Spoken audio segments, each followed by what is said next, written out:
तो दोस्तों अभी हम इस लेसन में प्रॉफिटेबिलिटी रेशोज कैलकुलेट करने वाले हैं, तो इसको कॉपी करेंगे।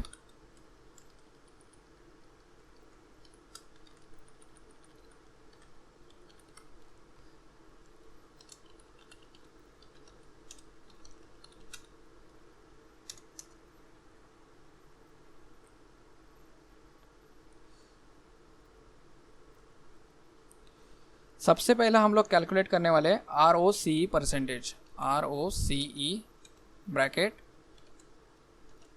परसेंटेज। तो अभी हम लोग इसमें रिटर्न ऑन कैपिटल एम्प्लॉयड कितना मिला है हमें रिटर्न, हम लोगों ने जो कैपिटल इन्वेस्ट किया है उसके सामने, वो हम लोग इधर कैलकुलेट करने की कोशिश करने वाले हैं।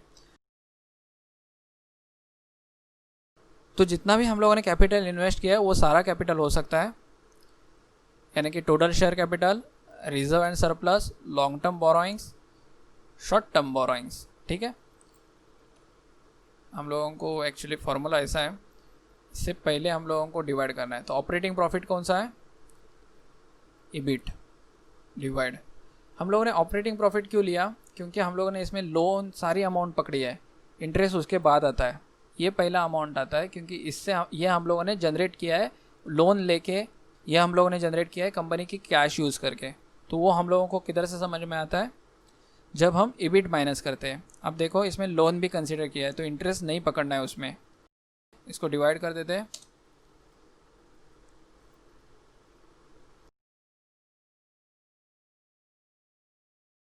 तो अराउंड 13% हमें रिटर्न आ रहा था जो हम कैपिटल इन्वेस्ट किए थे उसके ऊपर। तो अभी हम लोग देखो 13% पहला अचीव कर रहे थे, उसके बाद 10%, उसके बाद 9%, ये माइनस में चला गया। तो आप इसमें देख सकते हैं परसेंटेज गिरते जा रहा है कंटिन्यूसली। अभी इधर रिकवरी हम लोग देख रहे हैं, शायद वो रिकवरी हम लोग बाद में भी देख सकते हैं फ्यूचर में।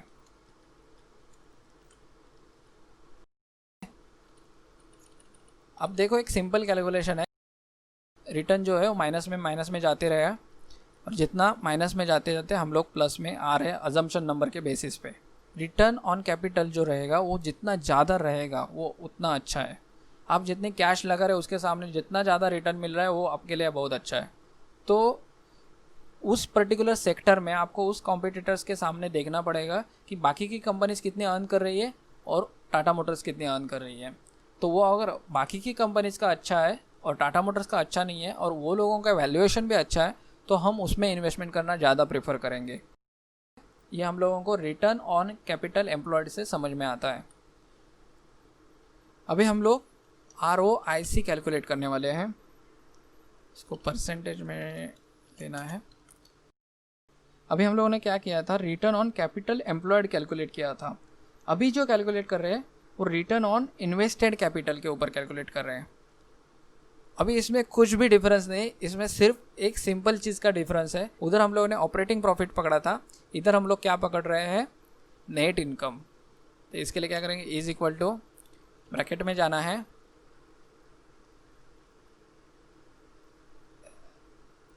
Net income minus share dividend minus करना है इसमें से, इसको डिवाइड करना है, ब्रैकेट में जाना है, plus total reserve and surplus plus long term borrowings add करेंगे, शॉर्ट टर्म बोरोइंग्स ऐड करेंगे।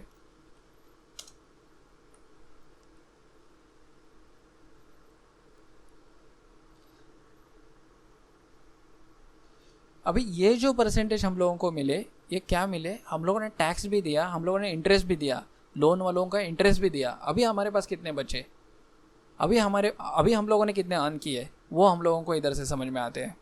तो इसको कंट्रोल R करेंगे, कॉपी करेंगे, पेस्ट, कंट्रोल R। तो अराउंड 22 तक हम लोग माइनस दिख रहा है, बाद में हम लोग प्लस में दिख रहे हैं। वो अजम्पशन मॉडल के बेसिस पे है, कंपनी चाहे तो नेक्स्ट ईयर भी प्रॉफिटेबल हो सकती है। तो अभी हम लोगों ने रिटर्न ऑन इन्वेस्टेड कैपिटल निकाला, अभी हम लोग रिटर्न ऑन इक्विटी निकाल लेते हैं। ये सारे प्रॉफिटेबिलिटी के रेशोज हैं।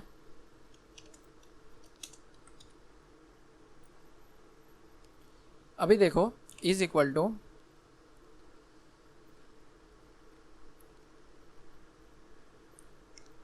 नेट इनकम डिवाइड करेंगे ब्रैकेट, इक्विटी कौन सी है हमारी, share capital and reserve and surplus, इसको प्लस करेंगे, एंटर।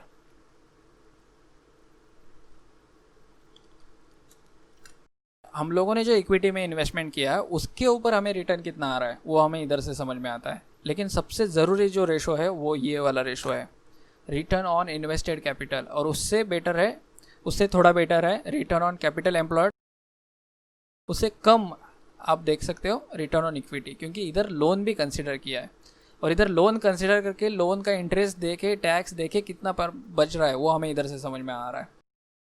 और इधर रिटर्न ऑन इक्विटी में क्या हो रहा है, सिर्फ इक्विटी को हम लोग कंसिडर कर रहे हैं। कॉपी करेंगे, अब देख सकते कितने सारे रेशोज रहते हैं जब हम रेशो एनालिसिस करते हैं। अभी हम लोग कैलकुलेट करेंगे return on asset, ROA, bracket percentage bracket enter.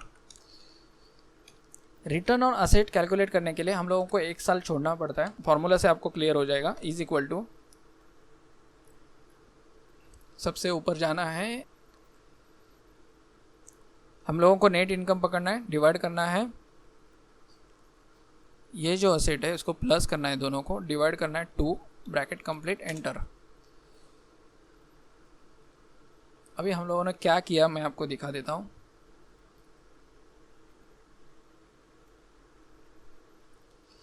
ये दोनों असेट का एवरेज निकाला हम लोगों ने, डिवाइड 2 किया ना तो एवरेज निकाला। अभी इस एवरेज को हम लोगों ने नेट प्रॉफिट से डिवाइड किया, यानी कि हम लोगों ने एवरेज इतना असेट यूज़ किया और हमें इनकम कितना हुआ और उसका परसेंटेज कितना था। तो असेट यूज़ करने के बाद हम लोग नंबर ऑफ परसेंटेज कैलकुलेट करने की कोशिश कर रहे हैं। इधर से असेट यूज़ करके हम लोग कितना इनकम जनरेट कर रहे हैं वो हमें पता चल रहा है, तो ये बहुत कम है। लेकिन टाटा मोटर्स का अगर 2% मार्जिन भी बहुत अच्छा मार्जिन होता है।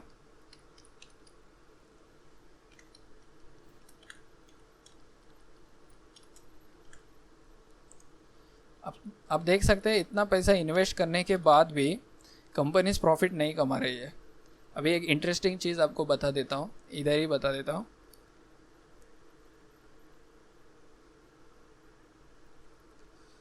कंपनी जब इतना रेवेन्यू जनरेट करती है ना, तो अराउंड जो भी अभी इंडिया का जैसे समझो कि अगर 60,000 करोड़ का बिजनेस है कर रही है इंडिया में कंपनी, तो इसमें अराउंड कंपनी 28% अगर टैक्स देती है, यानी कि GST देती है कंपनी को, कंपनी जनरेट करती है, तो कंपनी गवर्नमेंट को इतना कमा के दे रही है।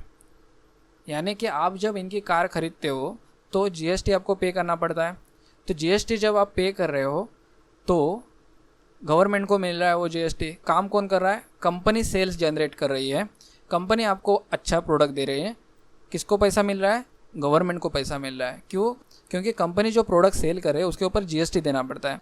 कार का शायद GST 28% है, एक बार आप भी चेक कर लेना।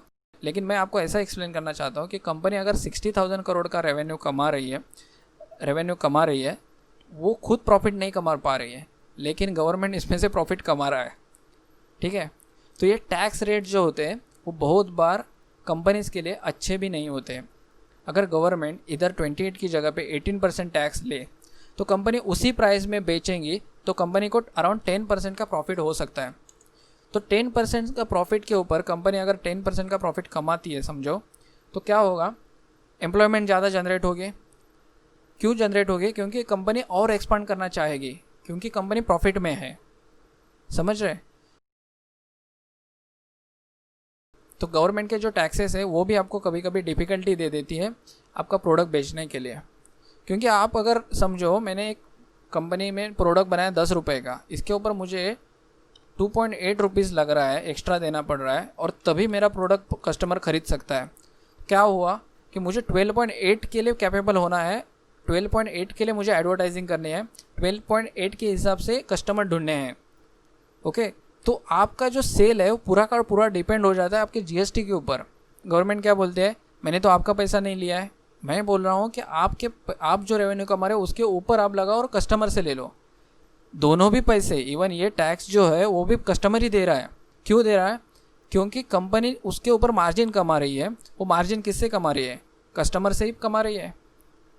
तो ये जो टैक्स रेट है वो बहुत हेवी होता है कोई कोई इंडस्ट्रीज़ के लिए, और ये इंडस्ट्रीज़ के लिए टैक्स रेट देखने बहुत इंपॉर्टेंट है। अगर ये 2.8 है, अगर समझो कल उठ के अनाउंस कर दिया गवर्नमेंट की तरफ से कार्स के ऊपर 18% ही टैक्स लेंगे, तो क्या हुआ, 10% से कंपनी को प्रोडक्ट मार्जिन कम हो गया। 10% से कम प्राइस में प्रोडक्ट बेचना है तो कस्टमर्स बहुत ज़्यादा कंपनी को मिलेंगे। समझो अगर 100 कस्टमर्स थे पहले, तो उनके पास 110 कस्टमर्स अचीव करने की कैपेसिटी हो जाती है, क्योंकि उनका जीएसटी रेट बहुत कम हो गया। तो ये भी जो रिलीफ है वो मिलना बहुत इंपॉर्टेंट होता है प्रोडक्ट्स के हिसाब से। अभी हम लोग वापस नीचे आ जाते हैं, जिधर हम लोग रेशोज़ कैलकुलेट कर रहे थे। वो दिखाया मैंने इसके लिए क्योंकि आपको समझ में आना चाहिए कि समझो मैंने एक 1000 रुपीज़ का प्रोडक्ट ले रहा था पहले, उसका जीएसटी था 18%।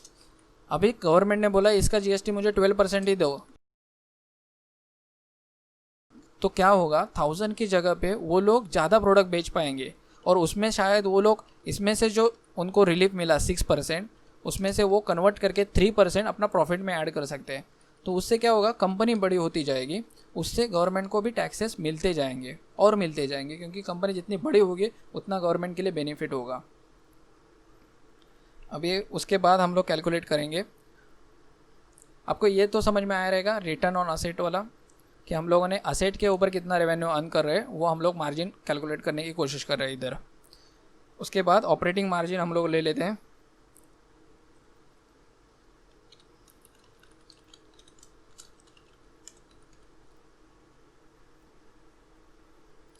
इधर हम लोगों को ऑपरेटिंग मार्जिन कौन सा है हमारा, इधर से आएगा calculate EBIT divide revenues, EBIT divide revenues.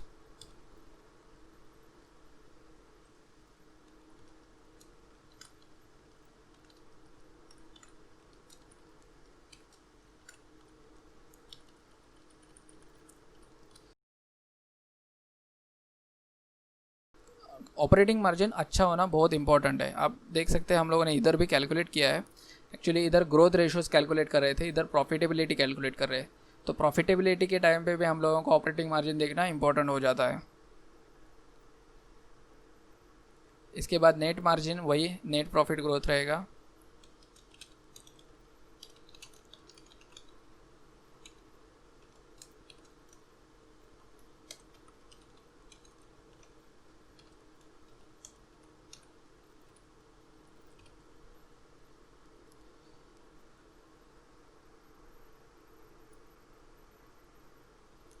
Is equal to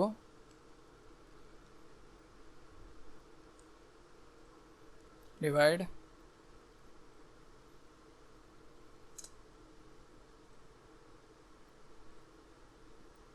ठीक है, सेम ही आएगा क्योंकि सेम फॉर्मूला है।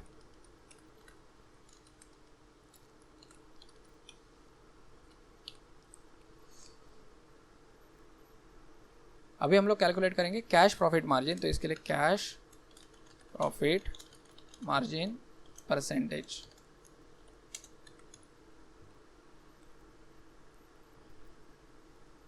इज इक्वल टू, ब्रैकेट में जाना है,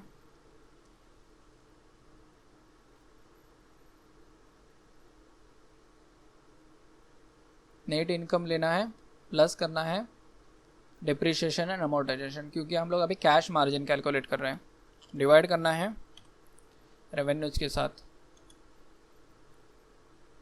तो ये मार्जिन थोड़ा अच्छा आएगा क्योंकि उनका डिप्रिशिएशन बहुत ज़्यादा हो रहा है असेट्स का।